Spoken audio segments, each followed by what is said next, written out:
Don't sell your freedom. Welcome to The Big Puzzle. In this podcast, we explore the subtle connections between science, religion, politics, economics, and history.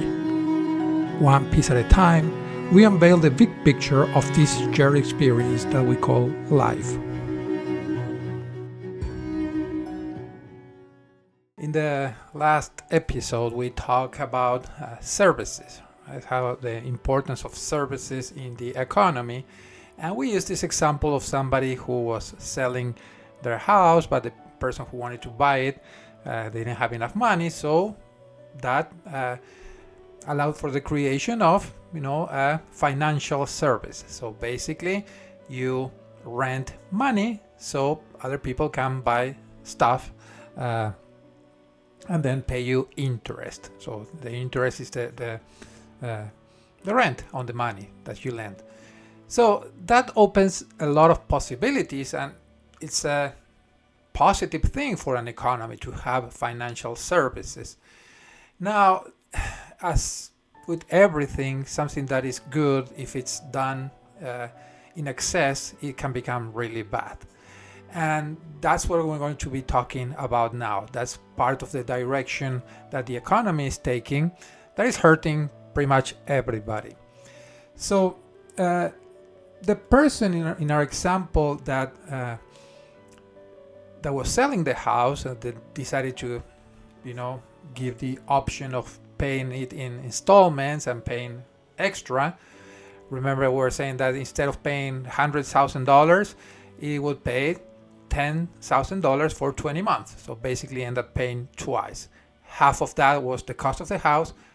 Half of that was the renting of the money to buy the house. But this person said, you know what? I kind of like this. So can I make it last forever? So can I convince the person who's trying to buy the house, say, you know what? Why do you need a house? Why do you need to own the house? What you need is, a floor over your head, walls, protection. You need those things that the house provides to you. But you don't really need to own it. So why don't we do this? You just pay me $5,000 a month forever, and you can use the house like it's yours. So that's basically renting the house, right? So the person would never own the house. That changes the equation significantly, because now they're using something that is not theirs. And that could be applied to a lot of different things. So the idea of not owning but using and paying for the privilege of using, it becomes tempting. Tempting for especially for the person who is receiving that rent, because they could save part of it, invest it in buying another house, repeating over and over, and they could achieve the dream of passive income, right? So basically you don't have to do anything. You just have money coming in. Eventually, once in a while, you save enough to buy another house, and that's how you become rich with little effort, if anything. But again, there's competition, so you cannot really charge whatever you want. There's regulations. We need to talk about those, and we will in a future episode. But passive income is something very tempting. And also for the person who really needs a place to live, they say, well, yeah, it's more convenient. I could pay $5,000 forever. Maybe they think in the future I might be able to buy a house to save enough, and I will buy a house myself. But it's again, you're free to do whatever you want. It's a free market that we're talking about. And that brings, if you extend that, we're now talking about what banks do. So banks are never interested in you paying your debt, right? Actually, they dislike that idea. They'd rather have you refinance over and over, so to put you in a constant debt, right? In a constant passive income for themselves. There's certain industries or certain needs that can only work as services, right? So again, let's think it this way. With all these processes that we're talking about, we're turning goods into services. So the house that is a good, the person never receives the good, but receives the service that they pay for. In this case, is the use of the house. Or if it's a bank, it's the use of the money, right? So, but there are certain things that, we need the only way they work is a service. For instance, you pay for water, right? You can't buy water. You can buy a huge tank that will give you all the water that you need for the rest of your life. Same thing with electricity. You could argue, well, yeah, I could buy a generator and I could, buy fuel and I have generate my own electricity. Yes, but it's not efficient. It's way too expensive. So it makes sense that you would distribute that with many people. So you pay for the use of the electricity. You pay for the use of the water. The same thing could be applied to the internet or all the other things that we call services. So we have this good side of the service, but we also have the bad part of the service. So when they try to conflate what we need with what we want, right? And that is, there's several ways that they do that, but they certainly do that, right? And I will put some examples, because with technology, with the advances in technology, there are certain things that became services that used to be goods. I will use one of the classic examples. So music. When I was young, well, I'm not that old, but I remember people buying vinyls, right? So the plastic discs with music that you would play. My life was mostly about cassettes or tapes, right? And eventually you got CDs. But the way it worked was, well, I really like this kind of music of this band or whatever, and you would save money. And once you had enough money, you would go and buy a vinyl or a cassette or a CD, and then it's yours. You could play it whenever you wanted, as many times as you wanted. And if you didn't want to play it ever again, well, you could sell the physical element, and you would recover big part of your money, right? So it was actually a good. And there are cases where people got really nice collections of music, and then they sold them as collections, and they made some money, especially with some old vinyls in good shape. So actually they could even earn value with time because of scarcity. So yeah, music was a good that you own, that you could do whatever you want with that. But at some point we were convinced, well, why would you own the music? We can give you a service that you have now access of thousands of songs, right? And you can choose whatever you want, and you can play whatever you want. You only have to pay this amount per time. So it creates a subscription that it's really a rolling debt, right? So it's something that every month you need to pay. What is funny is that eventually you just settle on the 2 or 3 bands that you like, and you could easily have bought a CD for those for way cheaper than paying month over month. But this idea that, I have access to thousands, hundreds of thousands of songs that you will never care about, but in your mind you don't want to lose that privilege, so you're willing every month to pay the $8 or whatever it is that you're paying for the promise that you could get any music that you want. So that's a clear example of a subscription. And you say, well, but it's convenient. We will revisit that word. Believe me, it's kind of at the core of what we're going to be discussing. But that creates another problem. So, like I was saying before, you you had to save money. You couldn't go to a music store and say, oh, you know what, I want this record, but I will pay you, $1 a month. No, no, you couldn't do that. So what you had to do is wait a couple of months, save your money, skip lunch, do some extra chores, whatever it would take for you to get that. And that had a lot of more intrinsic value to you. You would really take care of that cassette, in my case, CD later, because you put a lot of effort in that. And that is something that with the subscription you don't have anymore. You could have the music immediately, right? So that's the other thing. It's the immediacy of the reward at the cost of paying. And you lie to yourself saying, well, I will cancel this anytime, and you won't.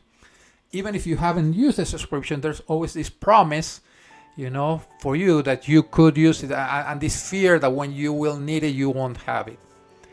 So we used to call that delay gratification one of the Victorian values, right? So something that was taught for people to say, okay, if you want to be successful, you need to save money, you need to delay your gratification, because when the gratification actually comes, you will enjoy it much more. And this is still valid today. There are studies that show that people who live with delay gratification, they are more successful in anything that they do. So because they can wait, they have patience, they can invest, they can plan, and then they get greater rewards than somebody who gets what they want immediately. It's the classic marshmallow experiment, if you're interested, right? So we're losing those values very, very fast. But there's something that is even worse, because you might be saving for, I don't know, buying a cassette, but then something happened that was unexpected, and then you have some urgency and you need money, and you would use the money that you were saving to solve that problem. So the idea of saving also gave you flexibility to deal with things that life throws at you. It was sad, you had to start over, but basically you could deal with the problem because you just had to reassign priorities and use your savings to solve the most urgent problem. And that was important, having those savings.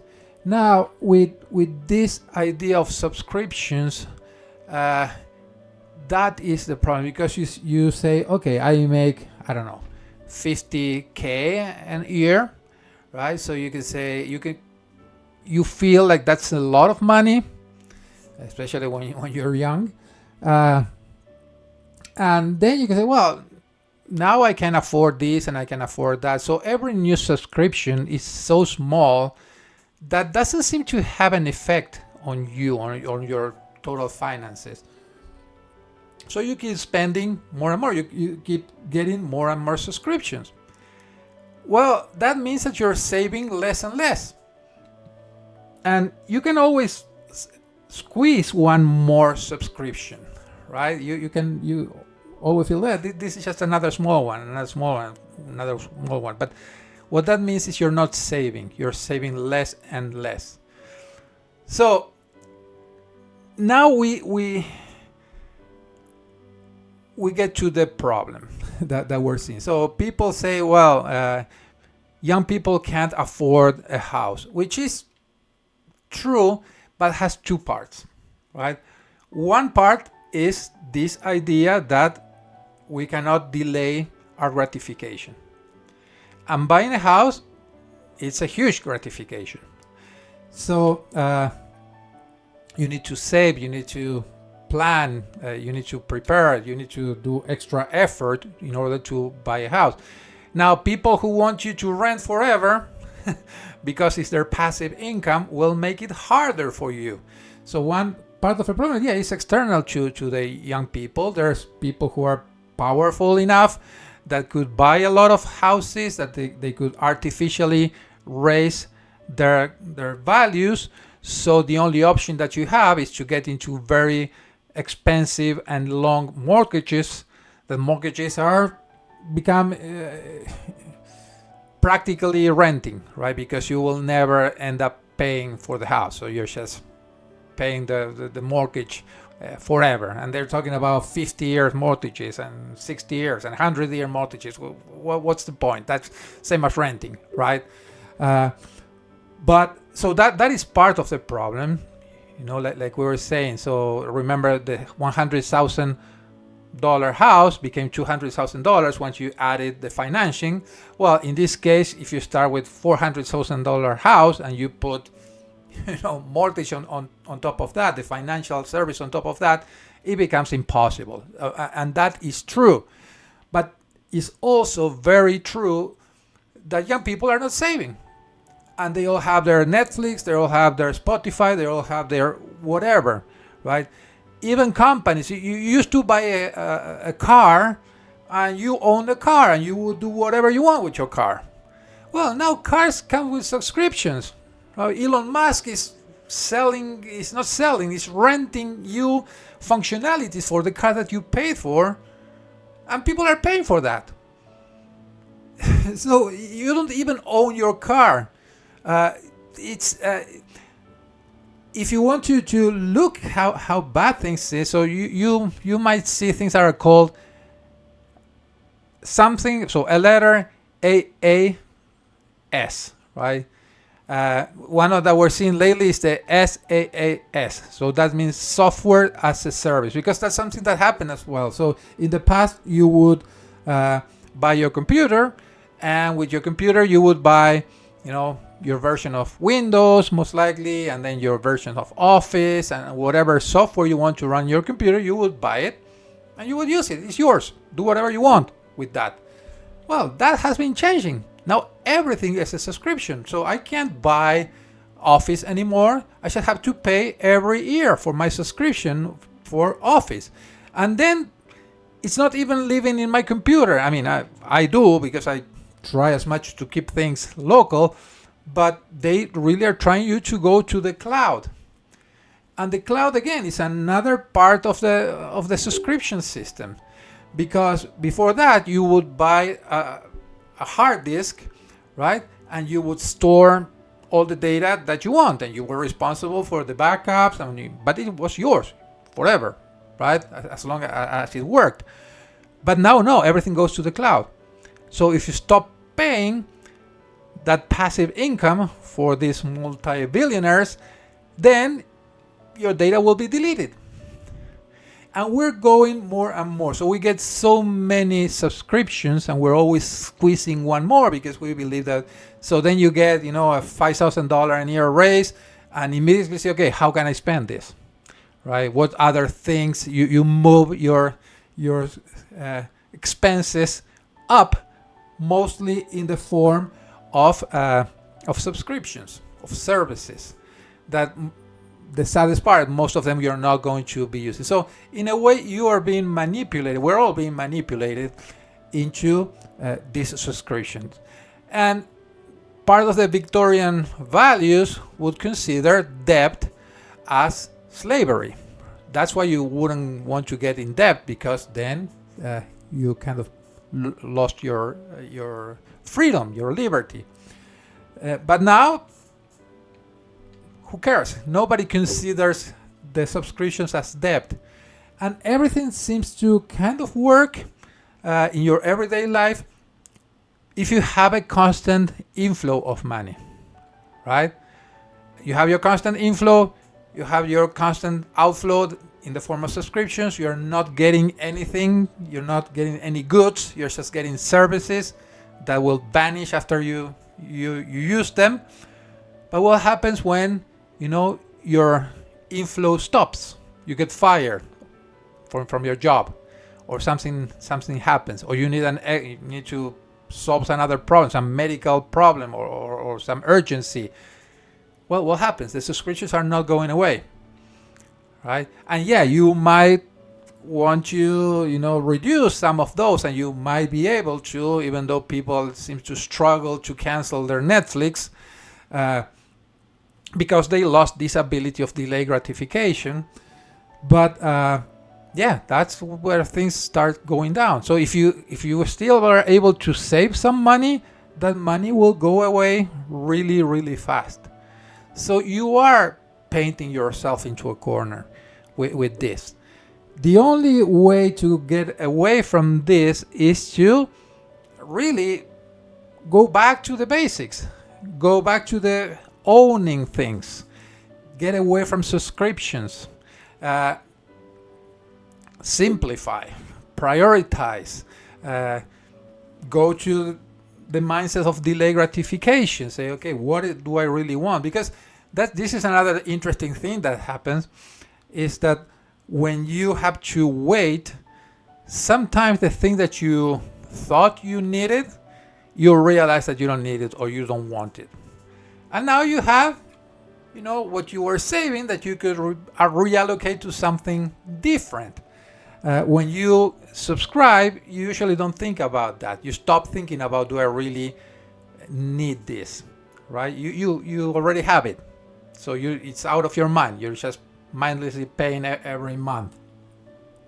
So there will be always people trying to blur the difference between what you need and what you want.